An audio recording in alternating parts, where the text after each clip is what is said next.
Leçon 8. Le rossignol. Ah. L'histoire s'est produite il y a de nombreuses années en Chine.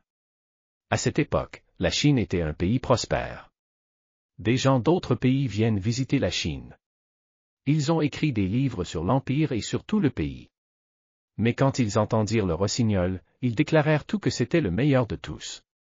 L'empereur était curieux de cela. Il ne savait rien du rossignol. Il demanda à ses courtisans d'amener l'oiseau à la cour. Avec l'aide d'une petite fille dans la cuisine, ils ont trouvé le rossignol au fond de la forêt. Ils invitèrent l'oiseau à se produire dans la cour et l'oiseau accepta.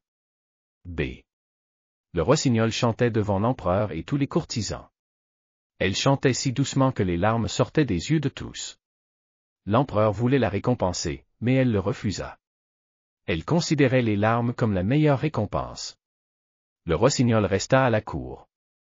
Toute la ville parlait de cet oiseau merveilleux. Puis un jour, l'empereur reçut un rossignol artificiel de l'empereur du Japon. Le rossignol artificiel ressemblait à un vrai. Il a été décoré par des bijoux. Il pouvait chanter de belles chansons, mais seulement un même air.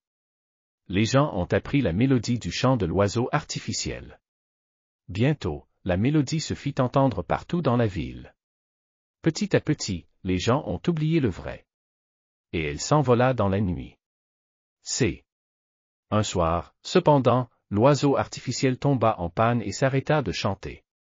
Les gens ne pouvaient pas le réparer, et il pourrait ne plus pouvoir chanter. 5 ans plus tard, l'empereur tomba gravement malade. Les gens s'attendaient à ce qu'il ne vive pas longtemps. La mort vint à ses côtés et attendit sa mort. Puis vint le vrai rossignol. Elle chantait à l'empereur l'espoir et la confiance. Elle chantait la brise, la rose et le jardin de l'empereur. Même la mort s'est perdue dans la musique et est partie jeter un œil à ces scènes. L'empereur se sentait mieux. Il demanda au rossignol de rester avec lui, mais elle refusa de rester. À partir de ce jour, le rossignol venait de temps en temps chez l'empereur.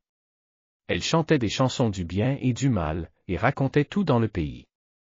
Mais personne ne connaissait ce petit oiseau.